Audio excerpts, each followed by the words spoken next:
So guys DSLR master course में आप सभी का स्वागत है। डीएसएलआर में तीन इंपॉर्टेंट सेट है, अपर्चर, शटर स्पीड।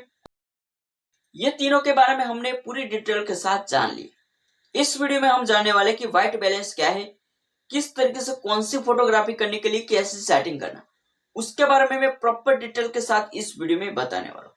तो फर्स्ट स्टेप में मैं बता देता हूँ, यानी कि जो भी हमारा डीएसएलआर होता है उसमें हम आईएसओ, अपर्चर, शटर स्पीड तीनों हम सेट करते हैं। उससे हमारी जो भी पिक्चर होती है उसमें एक्सपोर्ट होती है, यानी कि किस तरीके से हमको व्हाइट रखना है, किस तरीके से हमको डार्क रखना है, किस तरीके से हमारी फोटो आने वाली वो हम सेट कर सकते हैं। लेकिन जो भी हमारा कलर होता है वो कलर बैलेंसिंग यानी कि व्हाइट बैलेंस से हमारा सेट होता है।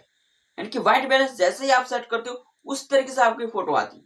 यानी कि आप येलो रखना चाहते, ब्लू रखना चाहते, नॉर्मल रखना चाहते, या तो व्हाइट रखना चाहते, या तो जो भी आपकी स्किन है उस तरीके से आप रखना चाहते हैं, यानी कि आप चाहते उस तरीके से आप फोटोग्राफी करना चाहते, तो आपका जो भी यहाँ पे डीएसएलआर होता है उसमें व्हाइट बैलेंस सेट करना पड़ेगा। व्हाइट बैलेंस में आप देखोगे जिसमें यहाँ पे जो भी हमारा अपर्चर होता है उससे जो भी हमारी लाइट होती है वो कैप्चर होती है। शटर स्पीड जो भी होता है उससे हमारी जो भी सेकंड होती है वो तय होती है।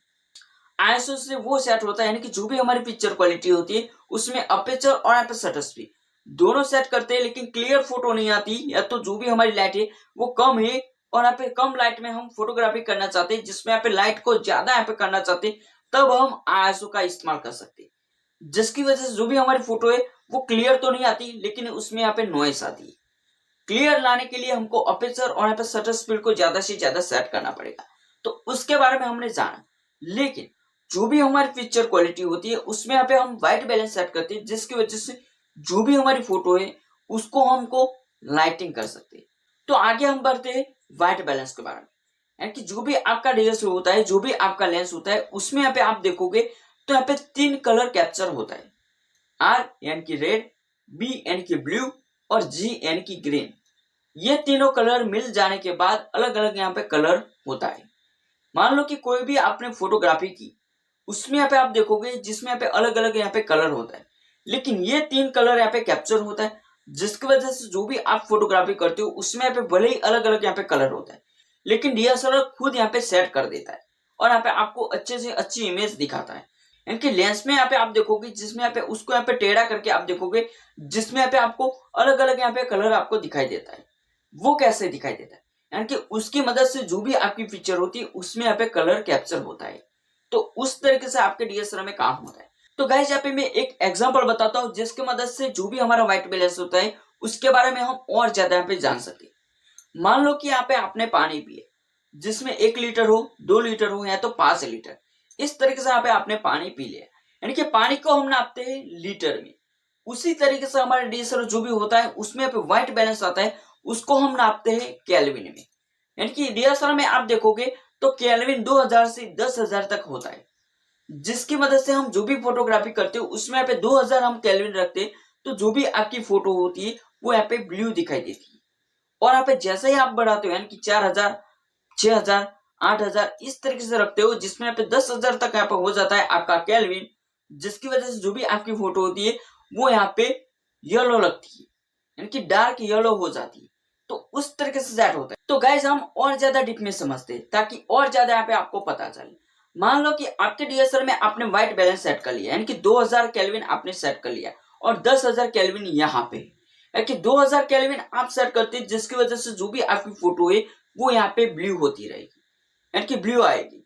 इसके बाद हमने आगे बढ़ाया यानी कि 4000 किया, तो जो भी आपकी फोटो है वो यहाँ पे ब्लू नहीं दिखाई देगी, लेकिन थोड़ी व्हाइट दिखाई देगी। इसके आगे हम बढ़ते हैं यानी कि 6000 पे आते हैं, तो आपकी फोटो व्हाइट होती है। इसके आगे हम बढ़ते हैं जिसकी वजह से जो भी आपकी फोटो है वो यहाँ पे रेड होती लगेगी। इसके हम आगे बढ़ते हैं जिसकी वजह से जो भी आपकी फोटो है वो ऑरेंज होगी। इसके आगे हम बढ़ते हैं जिसकी वजह से जो भी आपकी फोटो होती है वो क्या होती है, येलो होती रहेगी।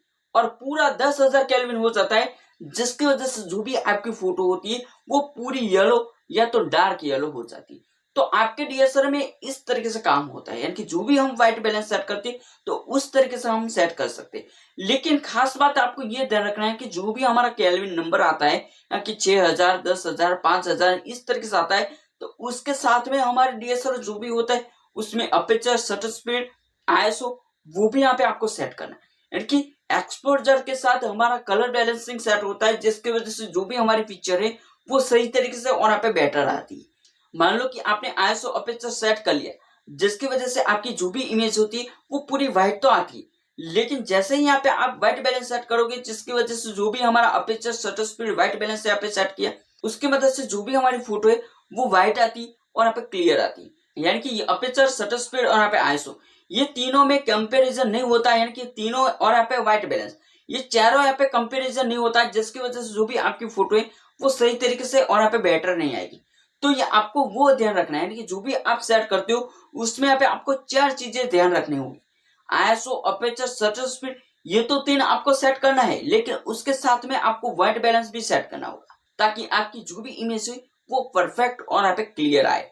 मान लो कि आप आउटडोर फोटोग्राफी करने के लिए जाते हो, जिसमें जो भी आपका डीएसएलआर होता है उसमें यहाँ पे अपर्चर और यहाँ पे आईएसओ और यहाँ पे शटर स्पीड ये तीनों आप सेट कर लेते हो, लेकिन व्हाइट बैलेंस को आप सेट नहीं करते हो, जिसकी वजह से जो भी आपकी फोटो है वो क्लियर नहीं आएगी। यानी कि उसमें यहाँ पे ज्यादा लाइट होगी, या तो येलो दिखाई देगी या तो रेड दिखाई देगी। वो कैसे होगी? यानी कि जो भी आप फोटोग्राफी करते हो उसमें आपका व्हाइट बैलेंस जो भी है उसको यहाँ पे आप ऑटो में भी रख सकते हैं, लेकिन ऑटो में आप रखते हो तो परफेक्ट तरीके से फोटो नहीं आएगी। यानी कि कुछ ऐसी फोटो है वो यहाँ पे परफेक्ट आएगी और यहाँ पे कुछ ऐसी फोटो है वो परफेक्ट नहीं आएगी, जिसमें यहाँ पे रेड हो जाएगा या तो येलो हो जाएगा, तो उस तरीके से हो जाएगा।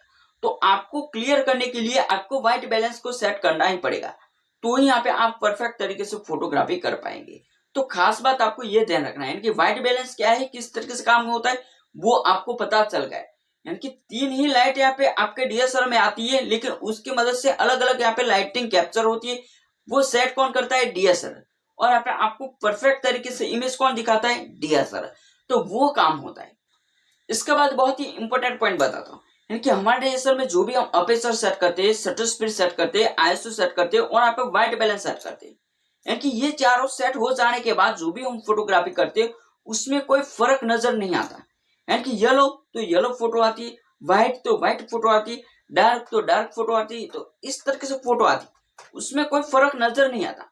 तो आपके डीएसएलआर में जो भी कलर कैप्चर होता है, यानी कि 3 कलर कैप्चर होता है, उसकी मदद से अलग अलग कलर होता है, उसका कलर बैलेंसिंग होता है वो खराब हो चुका है, जिसकी मदद से जो भी आपकी फोटो है उसमें कोई कलर नजर नहीं आता।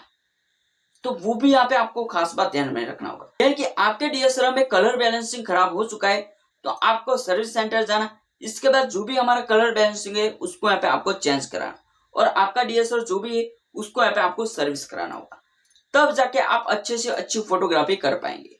तो गाइस यहाँ पे आप जो भी फोटोग्राफी करने के लिए जाते हो उसमें लाइट भी कंप्लीट है, और यहाँ पे आप जैसे फोटोग्राफी करना चाहते हो वैसी फोटोग्राफी नहीं हो पाती, तो आपका डीएसएलआर जो भी है उस तरीके से कलर कैप्चर नहीं कर पाता, तो आपको समझ जाना कि आपके डीएसएलआर में कोई ना कोई दिक्कत है। उसमें व्हाइट बैलेंस में काफी सारी दिक्कतें हो सकती है, यानी कि कुछ फोटोग्राफी हो जाती है, यानी कि 10,000, 15,000, 20,000 इस तरीके से फोटोग्राफी हो जाती है, जिसकी मदद से जो भी हमारा कलर बैलेंसिंग होता है वो खराब हो जाता है।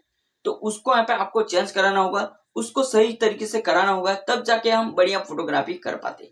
तो गाइस यहाँ पे मैं आगे बताता हूँ, यानी कि जो भी आप फोटोग्राफी करने के लिए जाते हो, जिसमें आप आउटडोर फोटोग्राफी करने के लिए जाते हो, पर्सनल प्रोफेशनल फोटोग्राफी करने के लिए जाते हो, और जो भी आप फोटोग्राफी करते हो उसमें पे बहुत ज्यादा लाइट है, तो उस तरीके से आपका डीएसएलआर में सेट करना पड़ेगा। और यहाँ पे वो तब होता है जब आप प्रैक्टिस करते हो। जब तक यहाँ पे आप प्रैक्टिस नहीं करते तब तक आपको व्हाइट बैलेंस के बारे में भी नहीं पता चलेगा, आईएसओ, अपर्चर, शटर स्पीड क्या है उसके बारे में भी पता नहीं चलेगा। तो आपको ज्यादा से ज्यादा यहाँ पे प्रैक्टिस करनी पड़ेगी, ज्यादा से ज्यादा यहाँ पे आपको फोटोग्राफी करनी पड़ेगी, तब यहाँ पे आपको पता चलेगा। यानी कि वीडियो देख के आपको कुछ भी नहीं पता चलेगा, लेकिन आपको नॉलेज मिलेगी, यानी कि इस तरीके से प्रॉब्लम आता है तो किस तरीके से हम हल कर सकते हैं।